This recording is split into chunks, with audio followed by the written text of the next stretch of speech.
지금은 그냥 강하니까 이것을 즐기시고 좋을 때도 나쁠 때도 항상 경계해야 되는 거고 이제 지금은 사실 그런 경계를 해야 될 장은 아닌 것 같아요. 예. 코스피 지수가 2,800을 넘기는 조금 어려울 거다. 그리고 제가 좀 얌전히 있어야지 시장은 더 올라갑니다. 그러니까 뭐 2,800 누군가 이야기했던 것 같은데 저도 이제 3,000까지는 갈 수 있다. 지금 슈팅은 나올 수 있다라고 보고 있고 조심하시길 바랍니다. 제가 또 인간 지표가 될 수 있으니까.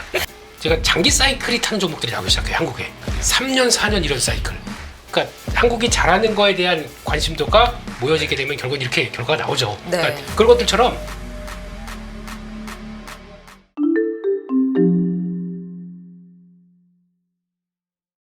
먼저 오늘장 흐름을 좀 어떻게 보셨는지 총평 한 말씀 들어볼까요? 명확한 불장 같습니다. 그렇죠. 네. 네. 일단 그 신정부 들어서면서 정책 기대감도 있지만 일단 그 금리 인하 기조도 계속 되고 있고 하다 보니까 일단 유동성 장세의 모습을 좀 많이 띠고 있는 것 같아서 개인 투자분들도 크게 소외되지 않고 또 한쪽으로만 쏠린다기보다는 또 이렇게 번호표 뽑고 기다리면 투남매가 그 순서가 돌아오는 그런 또 시장인 것 같아서 요즘 그래도 개인 투자분들이 조금 국내 주식을 할 맛이 좀 있지 않으실까라는 생각이 좀 드네요. 그리고 보면은 아직까지는 개인분들 이제 그 최전선에 계시니까 한국 증시에 대한 관심도가 되게 적극적인가요? 아니면은 그냥 근데 이제 좀 사볼까 약간 이런 느낌인가요? 제가 느끼는 것은 네. 사실 작년에는 미국 시장이 되게 좋았잖아요. 그럼에도 불구하고 한국 시장에 많이 머무르셨던 것 같고 자이든 타이든. 네, 근데 오히려 이제 작년 연말쯤 도저히 못 참아서 네. 나는 미국장으로 갈 거야 네. 하셨던 분들이 좀 있는데 이제 그게 이제 약간 엇박자 타시면 조금 힘드신 분들도 계실 거고, 근데 지금 보면은 개인 투자분들도 워낙 또 현명해지시고 정보도 빨라서요. 미국장 하셨다가도 국내 주식 비중 늘려야 돼 하시는 분들 되게 많으신 것 같아요. 예. 명확한 불장이라고 표현을 네. 하셨는데 계좌가 빨간불을 켜기는 한데 수익률이 생각보다 이렇게 높지 않아서 조바심을 내는 투자자분들도 있지 않을까라는 생각이 들었습니다. 네. 저도 그렇고. 김민수 대표님 오늘장 좀 어떻게 보셨습니까? 저는 오면서 느꼈습니다. 네. 장이 좋다는 걸. 우리 앵커님이 오늘 복장이 돈 좀 벌었다 복장. 네. 그 약간 청룡영화제 나가는 네. 복장. 네. 예, 그래 저거 쉽지가 않아요. 예, 두산 에너빌리티가 만들어준 복장이에요. 그렇죠, 그렇죠. 예, 그래서 나 원자력을 품고 있는 이런 네. 복장. 그래서 원자력은 떠나 보냈습니다. 네. 그 댓글창에서도 딱 다들 포착을 하시네요. 은정이 누나 얼굴에 웃음꽃이 끊이지 않는 막 이런 식으로 하는 거 보니까. 그건 오늘 네. 유영아 과장님이 나오셔서 네. 오랜만에 제가 여자 전문가님을 모셔갖고 너무 네. 좋아가지고 그런 거고요. 네, 여장하고 대표님. 나올까? 아유, 뭐 이제 큰일 날 뻔했습니다. 예. 네. 그렇습니다. 근데 요즘 보면 이제 다 장은 괜찮은데 다 그런 얘기 하시더라고요. 계속 가요? 계속 가요? 이러면서. 예. 이 정도, 그러니까 차트 보면은 그러니까 각도랑 그리고 또 올라온 양봉의 색이랑 한 3, 4일 이렇게 쭉 되다 보니까 이제는 좀 뭐 이제 단기 과열에 대한 경계 뭐 이런 얘기 되게 많더라고요.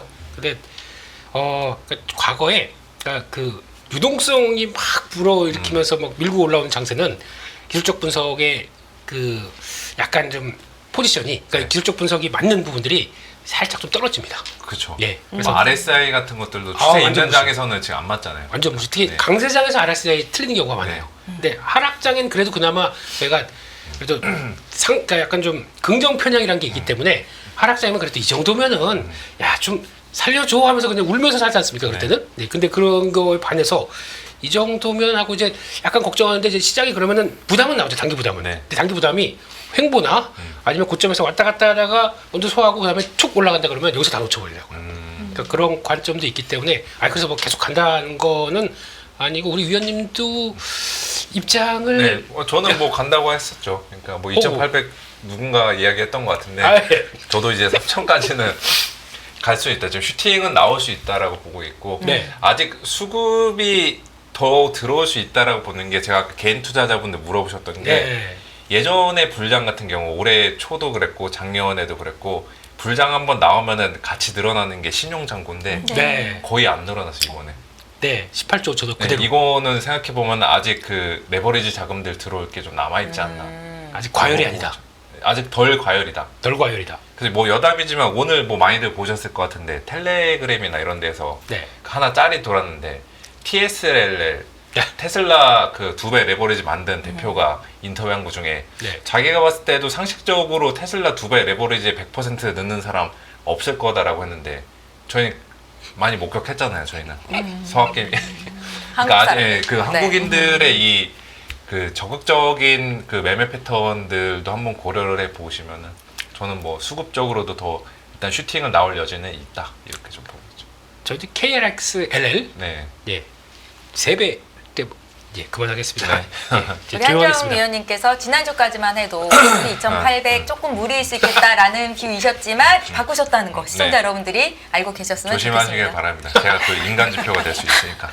제가 유영아 과장님께도 여쭤보고 싶은데요. 계속 상승이 지속될까요? 지수는 저는 뭐 1억 지금 사실 삼성전자나 물론 SK하이닉스는 지금 많이 올랐지만 삼성전자 없이 그리고 뭐 사실 현대차도 뭐 그렇게 크게 안 올랐고요. 그러다 보면은 그러니까 내부 재평가라고 보통 최근에 얘기를 많이 하는데 네.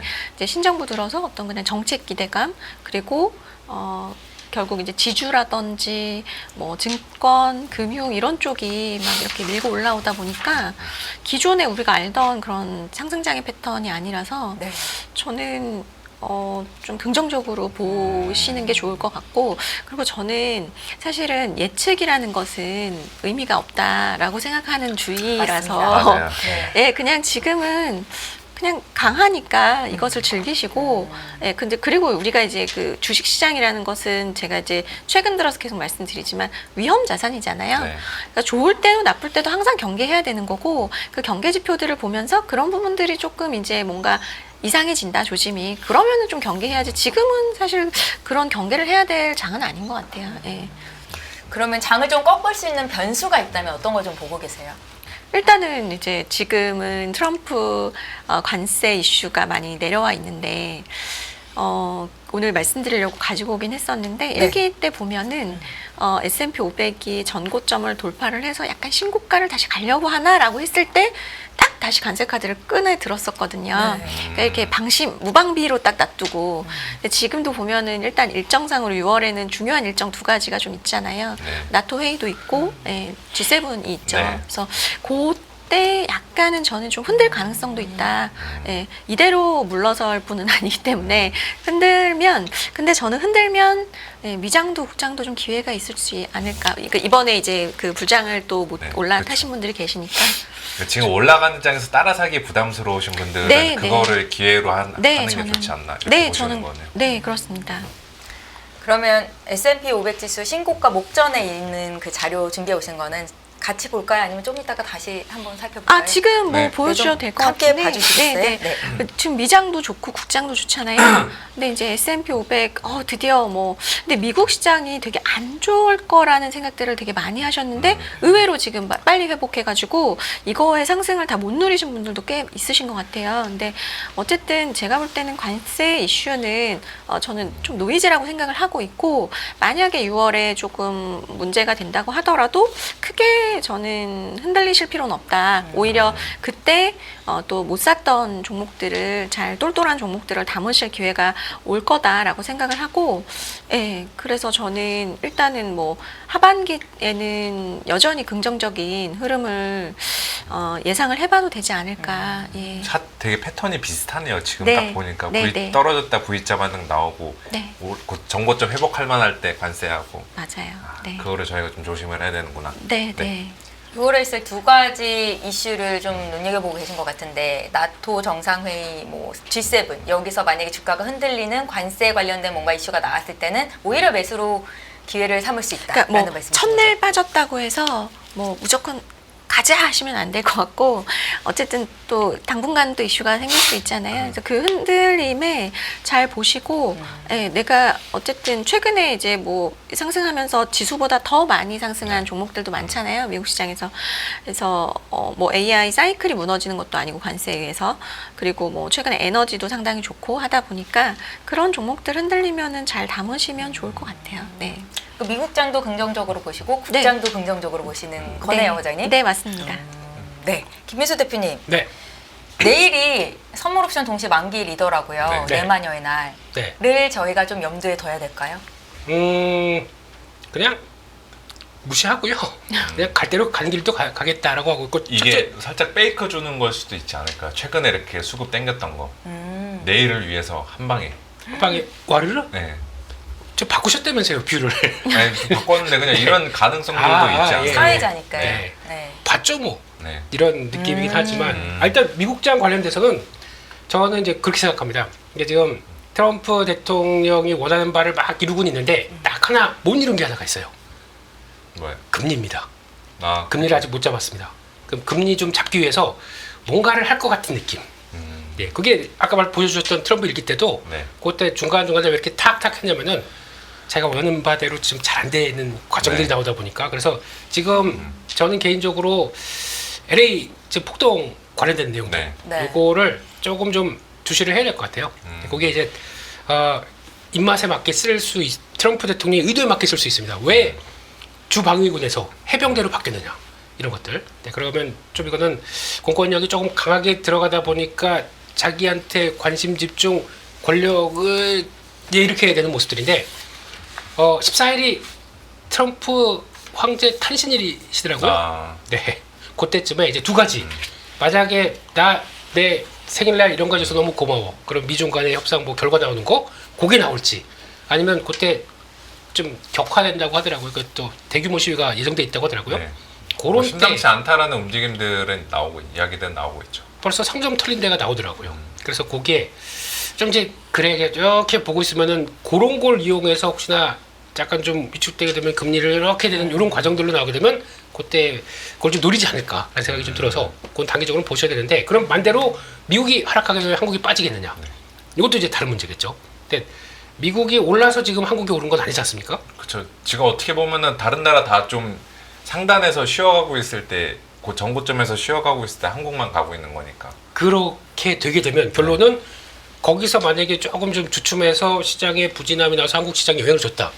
매수 기회로 봐야 되지 않을까요? 그런 쪽으로 보는 게 일단 타당하지 않을까 생각하고 있고 그리고 또 내일 선물 옵션 동시 만기일에서는 네. 일단 내일 아침에 미국 시장 상관없이 갭 하락이 나오느냐 이거가 제일 중요합니다. 갭 하락이요? 예. 예. 갭 상승이 아니라? 일반적으로 그렇게 많이 나오더라고요. 이렇게 가다가 제 기억에 좀 그랬어요. 그러니까 파생 추세 강할 때 네. 파생 때 일단 갭 하락이 나오더라고요. 아. 그걸 이렇게 쭉 메꾸면서 장중에서 치고받고 하다가 사람들한테 이제 불안을 주는 모습들이 네. 나오다가 동시효과 때 대규모 매수를 확 해버리더라고요. 그래서 추세 강화. 밑꼬리 달고 올라오는 네. 그런 그림. 그런 게 많이 나왔던 기억이 나서 지금 그러니까 차트 보고 있으면 그런 때랑 이제 거의 좀 비슷하지 않을까 싶어가지고 근데 아마 개파락도 일단 어려울 거고 지금 분위기 쪽에서는 근데 그런 쪽에서 내일 꼭 체크하셔야 될 거는 선물이 어쩌고 저쩌고 변화는 별로 안 중요합니다. 네. 현물이 종가상으로 어떻게 진행이 되냐. 그러니까 지금 보게 되면 작년 한 9개월 동안 외국인들 매도한 게 39조입니다. 네. 그래서 거기서 5월 달부터 그러니까 지금까지 나왔던 부분들에서 지금 2, 3조 샀다고 아직 이게 주가 되는지 이게 주가 되는지 아직 잘 몰라요. 근데 정확한 방향을 터냈다라고 보게 되면 왠지 이런 선물 옵션 만기일 같은 큰 이벤트에 강하게 들어올 겁니다. 그게 이제 우리 시그널을 이렇게 보여준다라고 하게 되면 좀 더 올리시죠, 위원님. 뭐 저는 뭐 3,000, 3,100까지는 갈 수 있는 거고 그 이상으로 슈팅 나오는 거는 이제 최근에 각자의 판단의 영역이다 이렇게 보고 있죠. 저는 개인적으로 PBR 1배가 지금 기준선 같아요. PBR 1배가 1배. 3,100이에요. 3,000. 네, 보통 이제 뭐 수급장에서는 이제 1배 이상 그 기준선보다는 더 슈팅이 나올 수는 있으니까 지금의 기세면은 뭐 3,100까지는 이런 상으로 가능한데 저는 3,000 올라오면은 그때부터 고민 다시 하나 할 것 같긴 합니다. 그런데 우리 대통령님께서 네. 신흥시장 평균 PBR이 얼마인지 아십니까? 1.4배 정도쯤 됩니다. 그렇죠. 예. 그럼 30%도 더 간다. PBR 1.4배면 4천 정도 가야 되는 거거든요. 4천 가야 돼요, 4천. 네. 4천. 근데 오늘 아까 하신 얘기 들어보니까 네. 주식시장을 부동산에 대체할 수 있는 수단으로 만들겠다. 네. 라고 해서 맞습니다. 우리나라 지금 부동산 시가총액 계산해 보면 대략 한 8천조? 코스피 시가총액이 코스닥 합치면 3천조니까 네. 2.5배, 이상의 2배 여력이 이상으로 있네요. 올라와야 되는데 모르겠어요. 저는 거기까지는 진짜. 네, 생각이 많아지는 장세입니다. 대표님의 말씀을 들어보면 네. 내일 장 초반에 개파락이 나왔을 때 오히려 눈여겨보고 있는 종목들을 좀 사도 되겠구나라는 생각이 들더라고요. 그렇게 해도 될까요? 종목마다 이제 다르고 네. 그럴 때 이제 종가까지 해서 내가 주도주다 이런 것들을 이제 계속 보여줄 겁니다. 그게 가장 셀 거고 자금 많이 들어오고 그렇게 나올 텐데 그거를 파악하는 게 더 중요할 것 같고요. 근데 보시던 종목들 그러니까 조정 나오게 되면 일단 들어가 보실 만도 한데 지금 이렇게 다른 차트들 막 있는 쪽에서 네. 그거 요만큼 조정 나왔다고 나 사보겠어 하실 수가 있을까요? 즉 그게 네. 그 정도로 저희가 단련되신 분이라고 하게 되면 지금 수익률 떨어져서 뭐 이런 거 걱정 안 하십니다. 수익률 다 높으실 거거든요. 근데 그게 이제 관건이죠. 근데 그 정도라도 네. 조정을 보였는데 아유 이건 주도 조금 더 한참 갈 것 같아 생각해서 들어갈 수 있는 용기 그걸 보여줬을 때가 우리 앵커님의 두산일빌리티 같은 종목 예. 뭐 이성 쓰세요 왜? 네. 없으니까요. 아, 이제 네, 자유롭군요. 예, 오늘도 네. 6%나 급등했던데 아쉽습니다. 네. 좀 더 여기 이렇게 금색으로 이렇게 다를 수가 있었는데 거기 좀 빠졌다. 예. 그러니까 그런 차원에서 고점에서도 조정을 잘 맞추는 패턴들을 좀 봐가시게 되면 어떤 하나의 포인트가 되지 않을까 생각하고 있습니다. 네. 과장님 이렇게 말씀하신 대로 수익률을 지금 장에서 극대화하려면은 소위 말해 대장주를 사야 되잖아요. 맞아요. 지금의 대장주는 뭐라고 좀 생각을 하세요? 여러 가지 지금 주식들이 거의 반도체랑 바이오 빼곤 다 돌아가면서 오르고 있는데 어떤 거를 좀 보고 계십니까? 일단 대장주는 좀 요즘 명확해지는 것 같은데 제가 생각하는 대장주는 이제 일단 정부 정책 수혜주 중에서도 정부 정책 수혜가 일단은 크게 한 4가지 정도로 지금 섹터 테마가 좀 구성이 되는데 네. 하나는 이제 상법 개정, 네. 그리고 이제 하나는 가상자산, 그리고 지역 화폐, 그리고 AI 투자. 근데 사실 다 좋아요.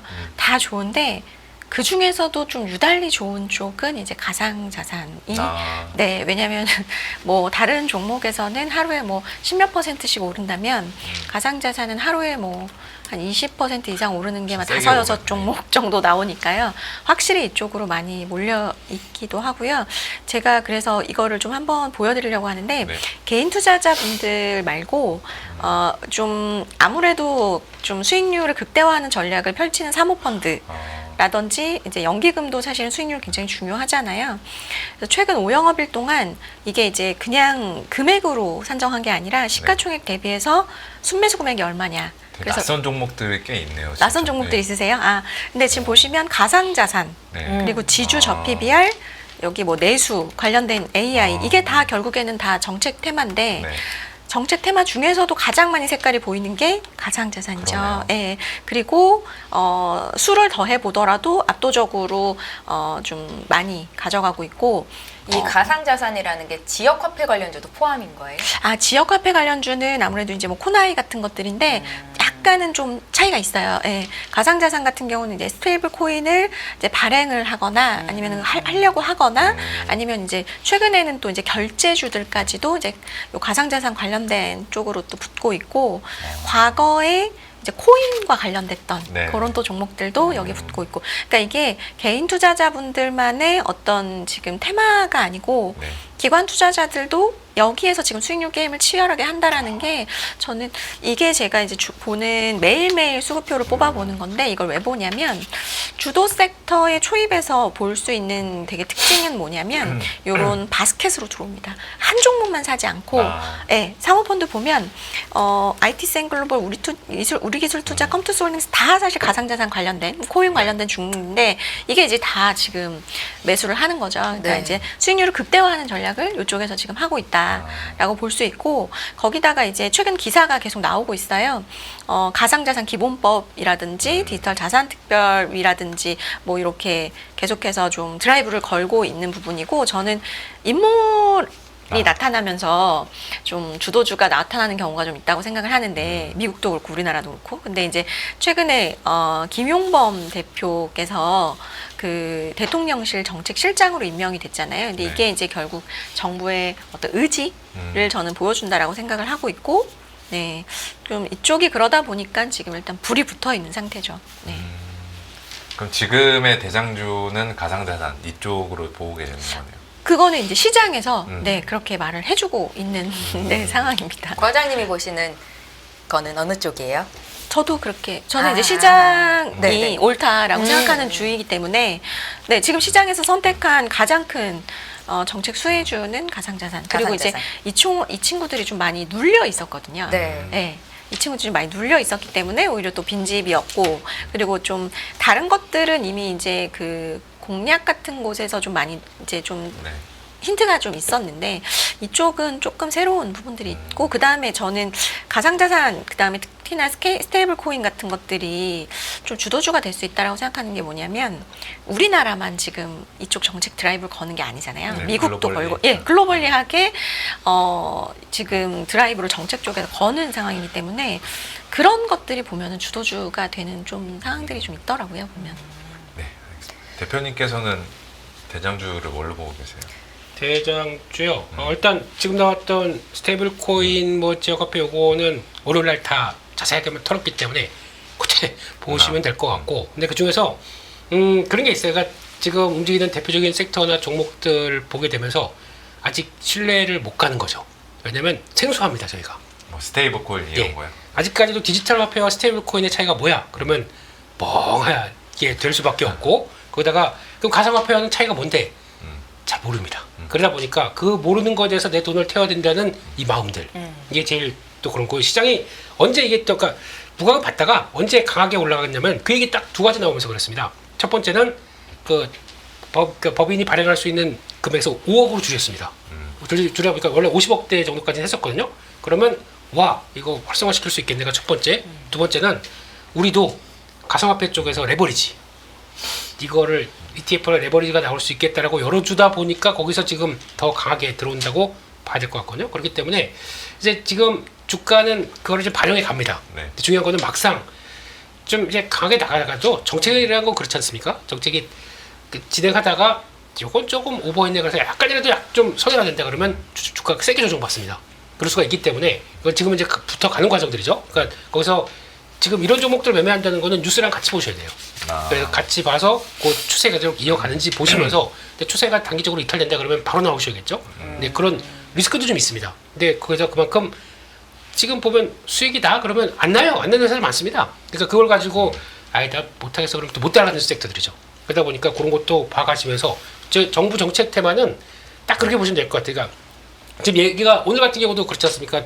오늘 신재생 에너지 종목들 막 강했었어요. 근데 가다가 윗꼬리 갈고 이렇게 나온다는 얘기는 단기적으로 올랐는데, 그러면 지금 얘기했듯이 공약 때처럼 서해안 에너지 고속도로 관련돼서 그러면 딱 펼쳐가는 그게 돈이 얼마가 드는데 그게 다 제대로 되겠느냐? 쪽에서 약간 의문감도 나오기 시작합니다. 그러니까 정책 구체화와 예산 돈이 딱 들어가는 게 같이 연결되게 되면 그때부터가 진짜 랠리가 나와요. 그러니까 그건 왔다 갔다 한다고 하더라도 그러니까 그게 제일 중요하기 때문에 그런 것들 또 단기로 또 내 계좌를 끌어올리겠다 하면 그런 거 매매 많이 하지 않습니까? 그 두 개를 잘 봐가시면서 하는 게 중요하겠다. 그러니까 올라갈 때는 치고 빠지고 해야 됩니다. 그러니까 지금 기대감으로 올라갈 때는, 그러다 진짜 그렇게 된다 그러면은 이제 무섭게 올라가죠, 그때부터는. 그러니까 그렇게 되면 이번 정부의 왜 이전에 뭐 과거 이명박 박근혜 정부 때마다 막 나왔던 대상승 종목들, 뭐 10배난 종목들의 템버거 종목들이 다 그런 특성이거든요. 처음에는 1차 상승 때는 다 긴가민가합니다. 네. 뭐 이렇게 많이 올라? 그러다가 약간 주춤하다가 돈 들어온다 보고 그다음부터 쏘거든요. 그러니까 어차피 이번 정부 때는 돈 많이 푼대면서요. 네, 뭐 많이 푼다고 하더라고요. 그렇게 되면은 기대감이 좀 커지는 거죠. 그래서 가능성을 보고 대응한다라고 봐야 될 것 같고, 저는 어차피 그냥 네. 지금 시점에서 그냥 시장 올라가는데 못 따라가나, 시장 강할 때 원래는 저희 삼성전자 사면 시장 따라갔습니다. 네, 지금 못 따라가잖아요. 안 되지 않습니까 지금요. 그래 보면 또 포보안 나옵니다. 그러니까 그럴 때는 그냥 증권주도 하세요. 여전히 똑같습니다. 증권주가 은행주는 어떻게 보세요? 은행주는 오늘 우리 또 대통령님께서 네, 그것 때문에 여쭤보고 싶어가지고. 네. 과장님이 설명해 주시죠. 네. 네. 은행주 또 어떻게 보면은 대장주 중 하나였잖아요. 상복개장, 코리아 디스카운트, 해수 수혜주. 네. 근데 아까 오후에 뉴스 보니까 대통령님께서 이거 예대금리 차 너무 높은 거 아니냐 이 말을 하셨는데, 이게 내 은행주들의 운명에 좀 어떤 영향을 좀 미칠까 궁금해서요. 뭐 센티적으로는 영향을 미치긴 할 것 같은데, 네. 근데 지금 그 은행주보다는 사실 저는 그 증권주를 개인 투자자분들께서 좀 먼저 보시는 게 맞을 것 같아요. 예. 아무래도 이제 약간 약간 부동산 정책은 아직 안 나왔거든요. 네네. 근데 이제 그 후보 시절 때 지금 대통령님께서 그런 얘기를 하셨어요. 나는 과거 정부와 다르게 세금을 가지고 규제하지 않겠다라는 얘기를 하셨기 때문에 그러면 사실 지금 부동산이 꿈틀거리는데 여기서 규제안을 만약에 내놓는다고 했을 때는 세금 아니면 대출 쪽밖에 없잖아요.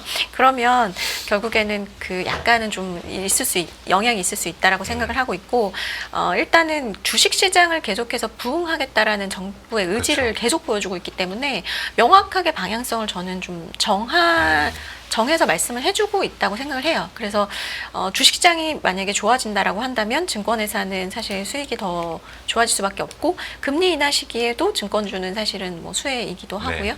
여러모로 사실 지금 증권주 쪽에는 좀 물이 들어온 그런 좀 상황이다. 거래도 지금 많이 터지고 있죠. 계속해서 거래도- 거의 30조 원씩 나오고 있는 게 맞죠. 거래도 늘어나고 있고요. 거기다가 일단은 증권회사는 보통 낮에 돈을 벌었죠. 국내 증권사는. 그런데 요즘은 밤에도 돈을 법니다. 네. 예, 넥스트레이드도 있죠. 거기다가 미국 주식도 많이 하시죠. 예, 밤낮으로 거의 이제 돌아가고 있기 때문에 24시간 돈 버는 예, 회사는 사실 그래서 저 사실 작년부터 증권회사를 좀 보셔야 된다는 말씀을 이제 24시간 돈을 법니다. 네. 예, 그런 말씀을 좀 드렸던 것 같은데, 사실 이제 여기다가 정부 정책까지 이제 붙어서 사실 저는 증권회사 굉장히 좋게 봅니다. 네. 너무 많이 올라서 증권주도 어떤 그쵸. 종목을 언제까지 좀 들고 가야 되냐라고 궁금해하시는 신고가는 분도 종목들 많던데. 증권주도 꽤 있잖아요. 네, 그럼에도 불구하고 증권주 지금 그러니까 괜찮아요. 차트를 보시면 네, 쉽게 손이 나가지 그렇죠. 않더라고요. 이게 손이 안 나가는데 네. PBR이 제가 알기로는 지주보다 더 낮았던 걸로 알고 있습니다. 증권주가. 그러니까 우리가 증권주라는 것은 이제 좀 성장이 없고, 예, 뭐 약간 그렇게 예, 생각을 했던 재미없는 주식이라고 생각을 했기 때문에 오히려 지주사들보다도 되게 쌌고, 지금 많이 올랐어도 그렇게 PBR이 비싸지 않은 상황이기 때문에 네. 그런 정부 정책이라든지 또 실적도 잘 나올 거기 때문에 그런 부분들을 보면은 너무 부담스럽진 않다라고 보시면 될 것 같아요. 네. 정부 정책 수혜주 어떤 쪽을 가장 탑픽으로 보시냐라고 질문을 드렸는데, 유영아 과장님께서는 가상자산 관련주 쪽, 그리고 두 번째로 김민수 대표님께서 말씀하신 증권주도 눈여겨보고 계시다라고 답변을 주셨습니다. 그러면 정부 정책 수혜주라고 묶이지는 않지만 지금 시장의 주도주는 어느 쪽으로 보고 계신지도 궁금한데요. 김민수 대표님께 먼저 여쭤볼까요? 그거 되게 애매한데요. 애매해요? 주도주가 매일매일 바뀌어요. 네. 그러니까 큰 트렌드 안쪽에서는 일단 반도체 없이 가면 안 될 거고, 네. 그런 상황 쪽에서, 하지만 큰형님은 지금 좀 쉬자 뭐 이런 느낌이다 보니까, 나는 아직 힘을 비축하겠어 이런 느낌이다 보니까 그런 네. 쪽이고, 뭐 지금 강했던, 그리고 또 많이 얘기하던, 제가 어제도 잠깐 그런 얘기 드렸었는데, 제가 장기 사이클이 타는 종목들이 나오기 시작해요. 한국에 장기 사이클 어떤 장기 사이클이요? 3년 4년 이런 사이클. 한 번 올라가면은 3년 동안 올라가는 주식이요. 그쵸. 첫 번째 보면은 전력기기가 한번 그랬었죠. 네. 안 빠집니다. HD엘렉트릭 다시 네. 고점 들어와 있고, 두 번째가 다시 방산, 방산. 조선. 그것도 조선 그렇게 오래되지 않았지만 네. 제네키로는 되게 오래돼 보여요. 네. 하도 고생을 해가지고 초반에 그렇게 생각이 듭니다. 그런 쪽부터 화장품 이런 것도 마찬가지죠. 화장품도 제가 이제 한 6개월 동안 저는 매일 고정으로 나오다 보니까 상대 패널 분하고 얘기를 하다 보면은 좋을 때는 되게 좋게 봐요. 근데 꺾이게 되면은 한 번도 제가 화장품 이슈를 준비해 오게 되면은 앞에 패널 분들 죄송하지만은 뭐 특정한 건 아닌데 딴짓하고 계시더라고요 다. 관심이 관심이 없다. 없으시더라고요. 근데 결국에는 그러니까 한국이 잘하는 거에 대한 관심도가 모여지게 되면 결국은 이렇게 결과가 나오죠. 네. 그러니까 그런 것들처럼 이렇게 장기적으로 가는 사이클들 쪽에서 이게 시장이 좋아졌다 그러면은 여기서 그러면 이탈하고 다 팔고 삼성전자로 갈까요? 반도체로 갈까요? 아니라는 얘기죠 지금요. 그러다 보니까 이게 그러니까 순환적으로 그 몇 개 안에 있는 섹터 쪽에서 쉬었다 갔다 하면서 계속 레벨이 된다. 이게 시장이 강한 거에 반증이고, 아까 우리 과장님 말씀하셨듯이 삼성전자 없어도 괜찮아 이런 모습이 나오는 거죠. 거의 만약에, 근데 삼성전자 없이 이렇게 가는 거 우리나라 역사는 처음 아닌가요? 그럴 것 같아요. 네. 그러니까 솔직히 3, 4년 동안 이렇게 계속 가는 것도 저도 처음인 것 같아요. 이런 섹터들이. 그러니까 솔직히 두산에너빌리티 아까 보다 보니까 네. 차입금이 얼마인지 아십니까? 저 그거 보고 좀 놀랐거든요. 얼마예요? 지금 6조 7천억입니다. 작년보다 5천억이 늘었어요. 아. 네. 그런 회사가 그러면 이제 지금은 이제 다 좋은 것만 보고 있죠. 네, 그렇죠. 그런 쪽 부정적인 거 아닙니다. 부정적인 거 아닌데 시장의 분위기는 그렇게 강하게 들어와서 그걸 가지고 앞으로 뭘 하겠다는 것에 대한 이제 현금 흐름만 크게 나빠지지 않게 되면은 오히려 레버리지 효과가 나온다. 이걸 지금 베팅을 하고 있는 거예요, 지금 시장은. 근데 그러기 위해서 지금 그러니까 원자력만 보는 거 아니거든요, 두산에너빌리티가. 네. 가스터빈도 되게 중요하거든요. 그런 쪽에서 플레이가 없다. 뭐 히타치는 그냥 타치, 예, 내가 하겠다 타치 해가지고 예, 그래서 네. 기조자 네. 봐주세요. 예. 네. 그러다 보니까 여기서 지금 나오는 거는 이제 그런 쪽에 이제 독점적인 구조 쪽으로 보는데 막상 이제 그런 것들을 이제 또 많이 올라간다 그러면 또 얘기가 나올 거예요. 근데 그거에 대해서 이제는 두산에너빌리티가 앞으로 보여줘야 될 숙제죠. 수주잔고 이만큼이다, 문제 없다라는 걸 보여줘야 되겠죠. 네. 화장품 주들이 3년 장기 사이클을 탔다라고 말씀을 하시는 거잖아요. 네? 네. 네, 수출 데이터로 증명이 될 되나요? 것 같습니다. 대표님 준비해 오신 자료 좀 데이터 보여주시죠. 나오지 않았네요. 수출 데이터. 근데 이건 뭐 10일짜리다 보니까 네. 여기에서 환호하는 것보다는 그러니까 기존은 잠깐 보시게 되면요. 그러니까 10일짜리니까 그렇게 크게 중요하지는 않습니다. 근데 의미는 몇 개가 중요하다고 봐야 게 전체 수출이 2억 달러가 넘어가 있거든요. 네, 이렇게 나오는 수치고 게다가 전년 동월비 24% 30% 이건 뭐 끝까지 봐야 되긴 하겠지만 이게 지금 관세 때문에 그러니까 항상 수출 데이터 나오게 되면 저희 4월 달부터 나온 게 저거 선주문 받는 거 아니야? 이런 쪽으로 얘기하고 있는데 관세 때문에 미리 땡겼던 거예요. 네. 그럼 미리 선주문을 3개월 동안 내내 하고 있나요? 그건 아니지 않습니까 또? 네, 그렇기 때문에 일단 좋은 건 인정. 제가 보기에는 요게 핵심입니다. 폴란드 쪽에서 11 수치만으로 역대 월 최고치 경신했는데 얼마가 늘었냐면 328%가 늘었습니다. 폴란드 쪽으로. 왜 폴란드냐? 폴란드가 저기 원래 무기 잘 사는 데 아니에요. 그러니까 여기서 무기를 그렸네요. 여기다가. 위장 크림인가 저거 아닌가? 위장 크림. 순간 생각나는데. 그러면은 세정 이거 세안제도 세안도 같이 잘 나가겠네요. 네. 그렇구나. 네. 예. 폴란드에 벌써 다 위장하고 있네 사람들이. 예. 그렇습니다. 문득 생각이 들었습니다. 네, 아주 방사안에 올인되신 우리 위원님이시다 보니까 당연히 나올 수 있는 얘기 같은데. 네. 근데 이게 이유가 있어요? 실리콘2가 거점 지역으로 잡고 있습니다. 네, 그러다 보니까 왜 실리콘2 얘기 드리면서 제가 그런 얘기 무지 많이 드렸었는데 올해는 유럽과 중동입니다. 얘기를 많이 들었을 때 그거 준비하고 있다. 그래서 거점 확보해서 거기 그러니까 3월 달인가 2월 달에 거기 갑자기 재고 자산을 확 들어갔는데 그거 가지고 주가가 빠졌어요. 재고가 확 들어갔다고. 그게 아니라고 말씀을 드렸었는데도 시장은 그냥 뭐 재고 들었는데 이렇게 생각하더라고요. 플랫폼 업체가 재고를 쌓는다. 네. 앞으로 나갈 준비를 하는 거죠. 그게 나오기 시작하는 게 지금 나오고 있는 변화거든요. 그렇게 되면 당연히 그런데도 실리콘2 한 2분기 정도 실적 안 좋다 보니까 출렁출렁 거리긴 했는데 네. 결국에는 이런 데이터가 나온다. 그러니까 잠깐만 유럽에서 그러면 어디 보자.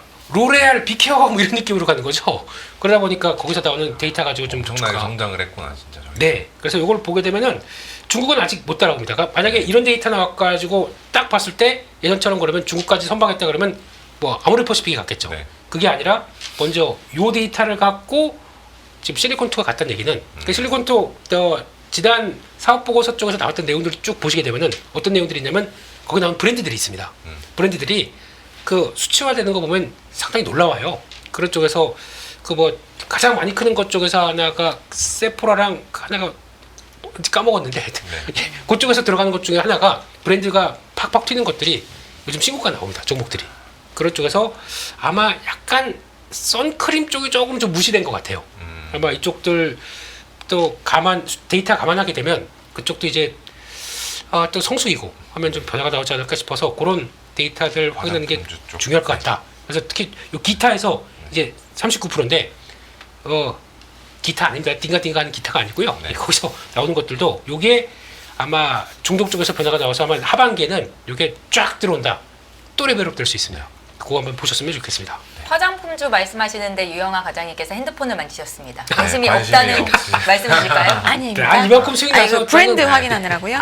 우리 유영아 과장님도 화장품 쪽 좀 눈여겨 보시잖아요. 화장품에 뭐 제가 코멘트 좀 주세요. 눈여겨 보지 않아도 네. 워낙 잘 나가서.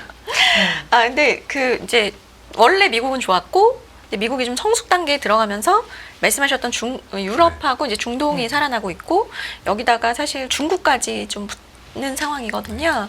그래서 화장품 쪽은 뭐 상당히 좋다. 그리고 화장품은 일단 경쟁력이 방산이나 조선도 어쨌든 그 경쟁력인 거잖아요. 네. 그 나라의 산업에서 요쪽이 조금은 이제 좀 성장이 안 되어 있던 쪽인데 우리가 이제 스킨케어라든지 색조 이런 걸 워낙 잘하다 보니까 그 딱 빈틈을 잘 치고 들어가서 뭐 그냥 화장품은 우리나라가 제일 잘 만드는 것 같고 이 미용 의료기기도 네. 한 번 맞은 분들은 그러니까 안 해보신 분들은 있지만 한 번만 하시는 분들은 없거든요. 그렇겠죠. 예, 한 번 이제 리프팅을 하기 시작하시면 이제 어느 몇 개월 지나서 이제 거울을 보면 못 나져 있어요. 아, 예. 아니, 갑자기 노화는 예, 막 네. 갑자기 이렇게 좀 거슬릴 서서히 안 맞을 수가 없는 거네. 없죠. 예, 계속해서. 예. 너무 명확하기 때문에 그러면 이제 병원으로 가면 좀 이뻐질 수 있거든요. 근데 이제 화장품도 마찬가지인 것 같아요. 화장품도 바르기 시작하는 연령대 자체가 많이 낮아졌고, 예. 우리나라 지금 중학교, 고등학교에서 화장 규제를 엄청 하거든요. 너무 화장을 많이 하니까. 그래서 화장품도 그리고 이제 하기 시작하면 품목도 많이 늘어나요. 아까 말씀하셨지만 위장크림 바르면 클렌징도 있어야 되고. 네, 그렇죠. 예, 그렇죠. 당연한 거거든요. 그래서 그런 부분들이 너무 지금 이제 화장품은 당분간은 저는 계속 좋을 것 같습니다. 네. 그리고 보통 저희가 예전에 화장품이라고 하면은 지금은 이제 미국 쪽으로 이제 유럽 쪽이나 수출하는 쪽 화장품주들을 많이 봤는데 예전에는 중국 쪽이 거의 화장품의 네. 거의 동일 집단이었잖아요. 네, 네. 근데 중국 쪽 화장품 쪽은 어떻게 보세요? 중국에 나가? 저는 그 중국은 작년부터 조금 돌아서기 시작했고 해서 중국은 좀 좋게 보고 있고 중국은 이제 일단 내부에서도 내수부양 쪽으로 해서 그쪽에서 저희가 이제 ODM을 많이 하고 있는 코스맥스 같은 경우는 네. 이미 주가가 많이 좋고요. 그리고 우리나라 쪽으로 보면은 인바운드 고객이 이제 관광객이 7월부터는 무비자 입국이 가능하잖아요. 근데 그렇지 못한 지금 상황에서도 뭔가 지금 변화의 조짐이 되게 보이고 있어요. 제가 표를 하나 가지고 왔는데 네. 최근에 메리츠증권에서 대중국 수출이 늘고 있다라고 했는데 지금 이 회색선 보시면 우리가 대중국으로 마스크팩 수출을 하는 게 굉장히 많았었어요. 예전에 제가 18년, 19년 17년, 18년이군요. 그때 명동에 롯데면세점에 이제 시장 조사를 하러 가면 GP클럽의 꿀광 마스크 이런 것들 뭐 박스로 해놓고 팔고 막 이랬거든요. 따이공분들이. 그러니까 줄 서서 있으면 막 몇백만 원씩 나눠주시고 막 그랬었어요. 그런 것도 보러 다니고 막 했었는데 그 이후로 사실 마스크팩 수출이 많이 줄었었습니다. 네. 그런데 중국으로 해.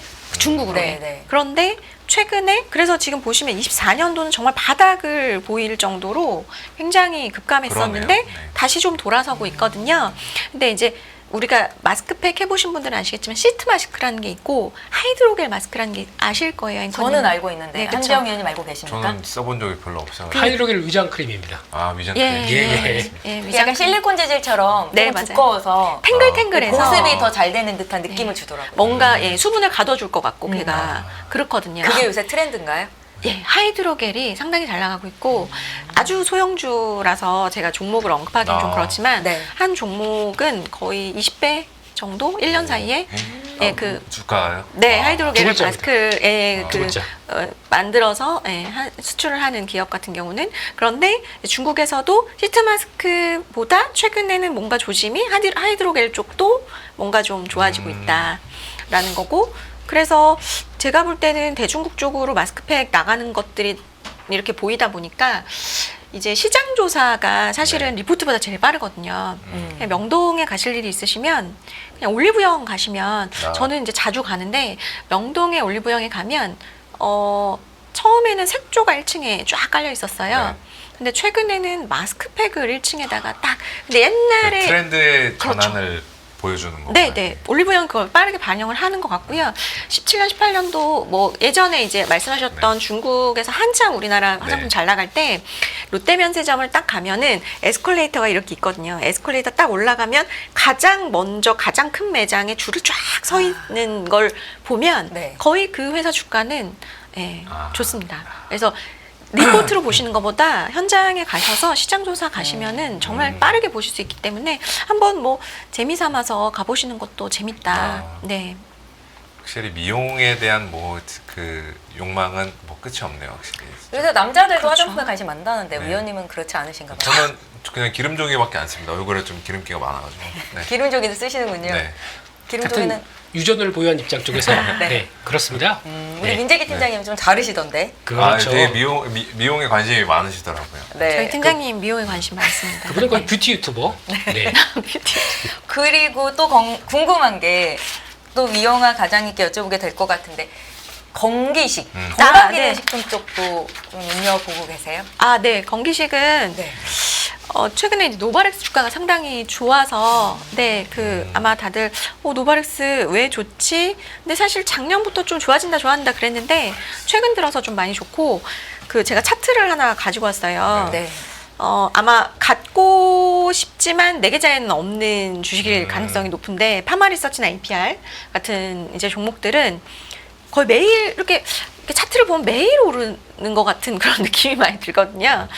예, 6개월 동안 사실 최근에 우리 시장이 좋아졌지 뭐 6개월 동안 계속 좋았던 건 아니니까 시장은 크게 아웃퍼폼했고, 예, 근데 이제 요런 주식들과도 거의 유사하게 움직였던 게 노바렉스였어요. 그리고 최근에 그러네요. 이제 실적 나오고 나서 또 더 이번에 이제 1분기 실적 발표하고 상한가를 거의 갔었거든요. APR도 그렇고 노바렉스도 그렇고. 근데 보통 우리 아시겠지만 우리나라의 고유의 K세론 네.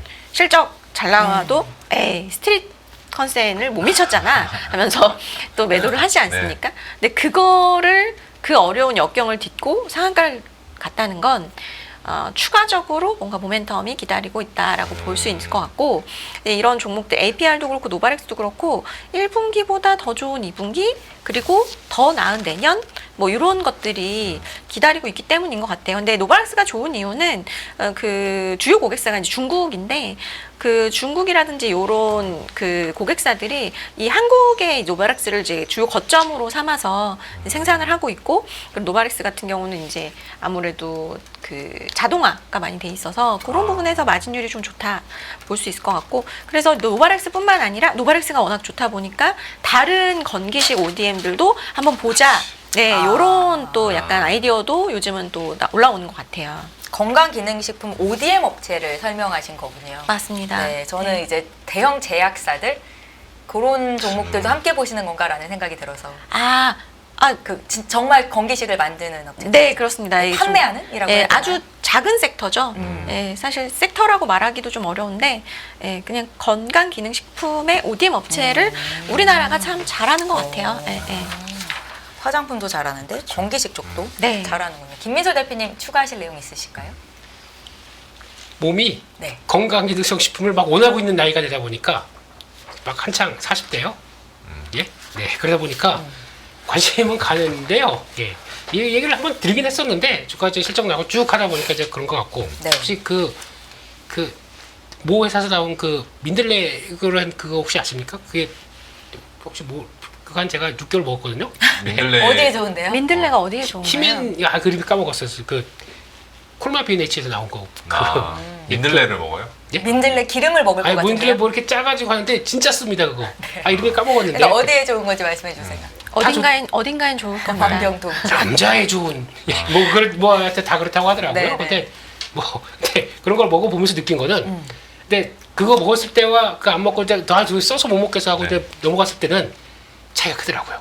네, 효과가 차이가 있어요. 있더라고요. 그래서 그런 거 약간 보고 홍삼 같은 느낌인 네. 건가? 이제 저는 홍삼 먹으면 한약 홍삼 막 이런 거. 야, 홍삼 그것도 그래서 그것도 똑같은 거죠. 그러니까 저희가 잘하는 게 뭐냐면은, 그러니까 기능성 원료 의약품 쪽에서 뭔가 해서 끌어내서 이걸 약품화시키는 거 이거 잘하더라고요. 네. 아. 그러다 보니까 말씀하신 노바렉스도 거기서 아마 기능 인정 받는 원료로 만드는 건 전 세계에서 최탑으로 알고 있습니다. 네. 그런 쪽으로 나가다 보니까 그래서 무슨 어성초 이거 어성초는 화장품이에요. 화장품. 네.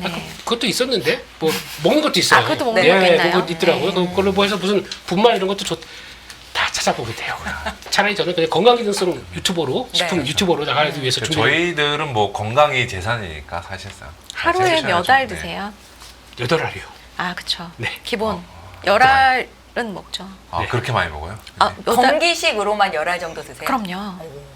그리고 그거를 소화시키려고 뭘 먹냐면 밀크 시솔이라고 간 부담되지 말고 일단 그거까지 간도 보호를 네. 하면서 아, 네. 약을 소화시키시기 위해서. 그렇죠, 그렇죠. 네. 예. 네. 그러니까 저는 잘 모르고 다 챙겨주면 그냥 감사합니다 그러고 먹어야죠. 네, 검사 받거든요. 위원님은 금시초문이라는 듯한 그- 표정이신데 건기 씨가 안 드시나요? 저는 거의 안 오, 먹죠. 진정한 승자는 여기 계셨네요. 건강하셔서 그런 것 같습니다. 지금 위장크림으로 괜찮으신데요.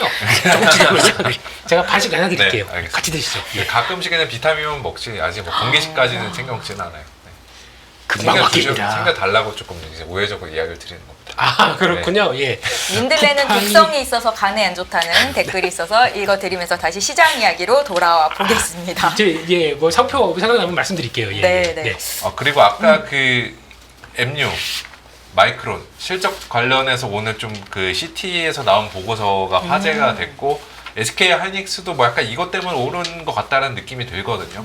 어떤 좀 이야기들을 했는지 공유가 됩니까? 네, 일단 시티그룹에서 나왔던 마이크론 테크놀로지 관련된 얘기들은 솔직히 별로 배 아픈 얘기들이고요. 아, 별로 안 중요하고 네. 안 중요하다 보다 그러니까 앞으로 실적 동향이 어떻게 나갈 거다라는 것만 보시고 그러니까 마이크론 테크놀로지가 지금 입장으로는 그러니까 지금 제가 알고 있듯이 1위, 2위, 3위 그래도 규모로는 예전에 생각하듯이 디램 시장에 저 막내 쪽으로 취급받았었는데 솔직히 잘해요 지금요. 마이크론이요? 예. 그러니까 오늘 나왔던 기사 중에 하나가 엔비디아에서 그러니까 지금 시장에서는 막 다 보고 이제 유리기판 많이 보고 있는데 저는 몇 번 말씀드렸지만 유리기판에서는 별로 그렇게 썩 긍정적으로 보지 않는다라고 말씀드렸던 이유 중에 하나가 패키징에 대한 주의는 다 그들이에요. 근데 그들이 이제 억셉트를 해야 되는데 그걸 가지고 유리기판 그들이 아직 억셉트한 게 없거든요. 근데 네. 저희만 가지고 막 그러고 또 CXL도 마찬가지예요. 그것도 우리가 뭘 한다 CXL 관련된 쪽 모듈이 아니라 지금 그들은 소캠으로 지금 거의 낙점하는 분위기인데 우리 자꾸 CXL을 갖고 부딪히면 뭐합니까? 그렇기 때문에 소캠을 엔비디아가 마이크로 테크놀로지 거를 채택을 했습니다. 3사 중에서 반도체 3사 중에서 가장 유일하게 네. 왜 그럴까요? 팔이 안으로 굽는 걸까요? 정부 입김일까요? 그런 느낌이 드는 게 첫 번째. 그 두 번째는 오늘 나왔던 뉴스 중에 하나가 엔비디아가 또 HBM4 관련돼서 네. 어차피 지금 협업은 SK 하이닉스랑 하지 않습니까? 네네네. 지금 테스트 통과가 마이크로 테크놀로지가 통과가 됐어요. 아, 그 테스트가 납품하기 시작됐다라고 얘기가 나오더라고요. HBM4입니다. 근데 삼성전자는 네. 가장 큰 마청인데 네, 3, 2에서 헤매더니 그렇죠. 4는 마이크론이란 닉스가 그러고 있는 거죠. 여기 보시게 되면은 여기서 나옵니다. CT에서 나오는 얘기는 HBM 시장의 본격 진입은 2026년 상반기 이후로 지연 전망. 벌써 지연이 몇 번 된 겁니까? 23년부터 나오지 않았습니까? 그래. 계속 지연만 되고 네. 있어요. 이러다 보니까 멀티플을 줄래 줄 수가 없는 거 아닙니까? 삼성전자에는. 그렇게 되면 그럼 지금 갖고 삼성전자에 좀 뭘 줄까? 그 뭐 어떤 기대감을 그러니까 한국 증시에 외국인들이 사다 보니까 패시브로 들어오는 건 인정. 네. 그 정도까지는 인정. 근데 플러스 알파로 삼성전자가 싸. 그렇기 때문에 이거 사야 돼라고 할 수 있는 뭐 자극제가 있어야 될 거 아니에요. 그게 아무것도 없어요 지금요. 그럼 이런 거라도 통과해 주든가 아니면 또 어제 한 일주일 전에 나왔던 얘기지만 이제 중국으로 만약에 미국하고 협상을 했습니다. 그래서 반도체 그 AI 칩 나갈 수 있게 네. 엔비디아 거로 나가게 대준다라고 하게 되면 B30 정도가 될 것 같은데 H20보다도 더 떨어지는 성향 아닙니까? 칩의 성능은 좋은데 나머지가 다 떨어져 있어요. 그러니까 가격은 맞춘 거죠. 예, 이런 쪽으로 나오는데 그렇다고 하더라도 거기 들어가는 메모리는 GDDR7. 근데 그게 삼성전자에 뭐 어떤 밸류업을 시킬 건데 이게 안 되는 부분들이죠. 그러다 보니까 이런 게 나올수록 지금 그러다 보니까 잘하고 있는 마이크론에 대해서는 그들은 약간씩 계속 또 의견이 높아지고 있고 하이닉스는 원래 잘하는 거니까 이렇게 되다 보니까 좀 안타까워서 이거를 가져와 봤습니다. 그래서 결론적으로는 네. 실적 추정치를 보게 되면 이게 전반적으로 6월 25일 날 발표합니다. 네. 그런 쪽에서 아마 실적은 예상 상회할 것 같고 4분기까지도 컨센서스보다 다 올라가는 폭들이 한 두 자릿수 됩니다. 매출이 늘어나는 폭들이 지난 분기보다 그러다 보니까 기대감은 높다. 그래서 요거 그대로 본다라고 하게 되면 모건 스탠리가 틀린 거죠. 모건 스탠리는 W 쉐입이라고 얘기를 하면서 4분기 쪽 그러니까 올해 3, 4분기 쪽 업황 안 좋다고 얘기를 했지 않습니까? 근데 그런 쪽이었는데 얘는 아니다. 근데 그게 단순하게 디램 업황으로 얘기하는 게 아니라 잘 보시게 되면은 디램뿐만 아니라 공급 부족이 나와서 이게 삼성전자 때문에 그렇다라고 얘기를 하고 있는데 더 중요한 건 이것 때문에 그렇습니다. HBM 매출 전망. 엄청나네요. 예, 올해 690% 전혀 없던 것에 이제 속도가 나기 시작하는 거죠. 이거를 아마 만약에 상대적으로 긴장을 해야 된다 그러면은 하이닉스가 긴장할 수가 있겠죠.